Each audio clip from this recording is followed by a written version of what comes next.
ಇವತ್ತಿನ ಸಚೇತನ ಕಾರ್ಯಕ್ರಮ ಸ್ವತಂತ್ರ ಚಳುವಳಿಗಳು. ಸ್ವತಂತ್ರ ಚಳುವಳಿಯಲ್ಲಿ ಕ್ವಿಕ್ ಇಂಡಿಯಾ ಚಳುವಳಿ. ಬ್ರಿಟಿಷರ ಸರ್ಕಾರವು ಭಾರತೀಯ ನಾಯಕರೊಂದಿಗೆ ಸಂಧಾನಕ್ಕಾಗಿ ಕಳುಹಿಸಿದ ಸ್ಪಾರ್ಟರ್ ಕ್ರೀಪ್ಸ್ ಆಯೋಗವು 1942ರಲ್ಲಿ ಕೆಲವು ಸಲಹೆಗಳನ್ನು ಭಾರತೀಯರ ಮುಂದಿಟ್ಟಿತ್ತು. ಈ ಆಯೋಗಗಳು ಭಾರತಕ್ಕೆ ಡೊಮಿನಿಯಸ್ ಸ್ಥಾನಮಾನ ನೀಡುವುದು, ಅದಕ್ಕಾಗಿ ಸಂವಿಧಾನ ರಚಿಸಲು ಸಭೆ ಕರೆಯುವುದು, ಹೊಸ ಸಂವಿಧಾನದಲ್ಲಿ ಭಾರತ ಒಗ್ಗೂಟು ಸೇರುವ ಮತ್ತು ಬಿಡುವ ಸ್ವಾತಂತ್ರ್ಯವನ್ನು ಸಂಬಂಧಿಸಿದ ರಾಜ್ಯಗಳಿಗೆ ಬಿಡುವಂತಹ ಸಲಹೆಗಳನ್ನು ನೀಡಿತ್ತು. ಈ ಸಲಹೆಗಳನ್ನು ಕಾಂಗ್ರೆಸ್ ಒಪ್ಪದೆ ಕ್ವಿಕ್ ಇಂಡಿಯಾ ಚಳುವಳಿಗೆ ಕರೆ ನೀಡಿತ್ತು.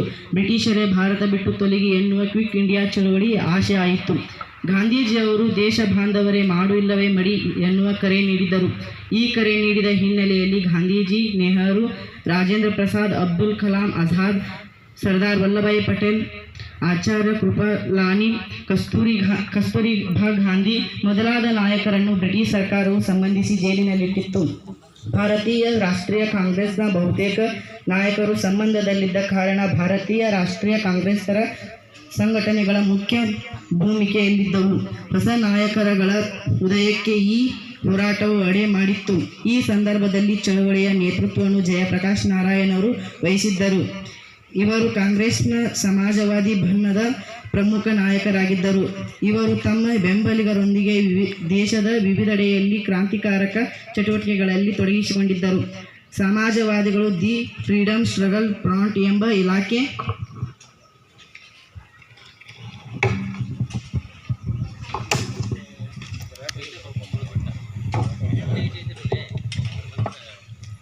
ಡಾಕ್ಯುಮೆಂಟ್ ಮೂಲಕ ಈ ಕಾರ್ಯತಂತ್ರವನ್ನು ಅನುಷ್ಠಾನಕ್ಕೆ ತಂದರು.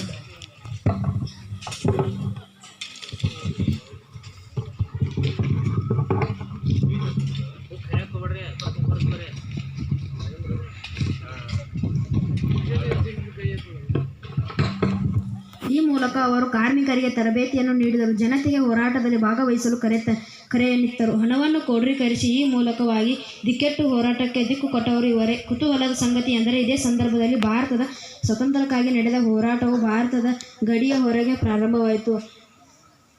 ಈ ದೆಸೆಯಲ್ಲಿ ಸುಭಾಷ್ ಚಂದ್ರ ಬೋಸ್ರವರ ಪ್ರಯತ್ನ ಅದ್ವಿತೀಯವಾಗಿದ್ದು, 1937ರ ಚುನಾವಣೆಗಳ ನಂತರ ಸರ್ಕಾರ ಪಾಲ್ಗೊಳ್ಳುವಿಕೆಯಲ್ಲಿ ಮುಸ್ಲಿಂ ಲೀಗನ್ನು ಸರ್ಕಾರ ರಚನೆಯಿಂದ ಕೈಬಿಡಲಾಯಿತು. 1939ರಲ್ಲಿ ಭಾರತ ಸರ್ಕಾರವು ಏಕಮುಖವಾಗಿ ಎರಡನೇ ಮಹಾಯುದ್ಧಕ್ಕೆ ಭಾರತವನ್ನು ಭಾಗಿ ಮಾಡಿದ ಸಂದರ್ಭದಲ್ಲಿ ಮಂತ್ರಿಮಂಡಲದಲ್ಲಿದ್ದ ಕಾಂಗ್ರೆಸ್ಸಿಗರೆಲ್ಲರಿಗೂ ಹೊರಬಂದಾಗ ಮುಸ್ಲಿಂ ಲೀಗ್ ವಿಮುಕ್ತಿ ದಿವಸ ಎಂದು ಆಚರಿಸಿತು. ಹೀಗಾಗಿ ಮುಸ್ಲಿಂ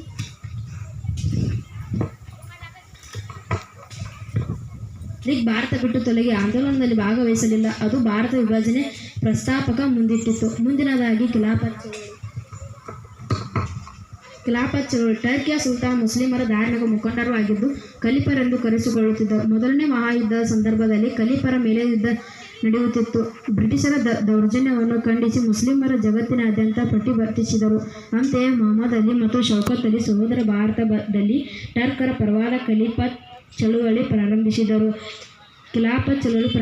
ಹಿಂದೂ ಮುಸ್ಲಿಮರ ಒಗ್ಗಟ್ಟಾಗಿ ಬ್ರಿಟಿಷರ ವಿರುದ್ಧ ಬಂದಿದ್ದರೆ ಮಾತ್ರ ಬ್ರಿಟಿಷರು ಹಿಮ್ಮೆಟ್ಟುತ್ತಾರೆ ಎನ್ನುವುದು ಗಾಂಧೀಜಿಯವರ ನಂಬಿಕೆಯಾಗಿತ್ತು.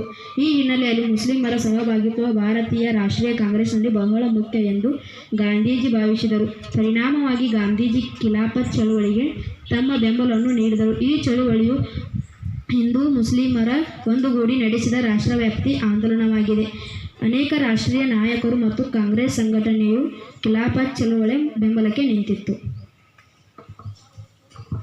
ಜಲಿಯನ್ ವಾಲಾಬಾಗ್ ಹತ್ಯಾಕಾಂಡ.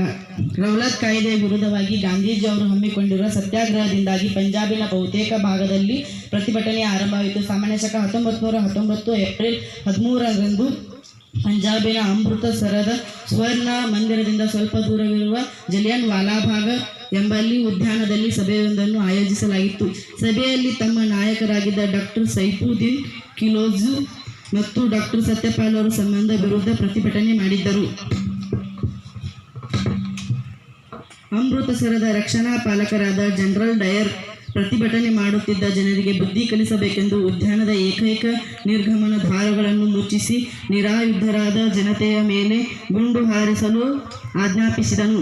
ಭಯಭೀತಿಯಿಂದ ಜನಸ್ತೋಮ ಒಮ್ಮಿಂದೊಮ್ಮೆಲೆ ಹೌಹಾರಿತು. ಸರ್ಕಾರಿ ವರದಿಯ ಪ್ರಕಾರ ಕೊಲ್ಲಲ್ಪಟ್ಟವರು ಕೇವಲ 379 ಮಂದಿ ಮಾತ್ರವಾಗಿತ್ತು. ಆದರೆ ವಾಸ್ತವವಾಗಿ ವರದಿಯ ಪ್ರಕಾರ ಹೇಳಿದಿಂತಲೂ ಹೆಚ್ಚು ಜನರು ಸತ್ತಿದ್ದರು. ಇಂದಿಗೂ ಸಹ ಉದ್ಯಾನದಲ್ಲಿ ಗುಂಡಿನ ಗುರುತುಗಳು ಕಾಣಬಹುದು. ಈ ಕ್ರೂರ ತೀವ್ರವಾದ ಕಂಡುಬಂದಿದೆ.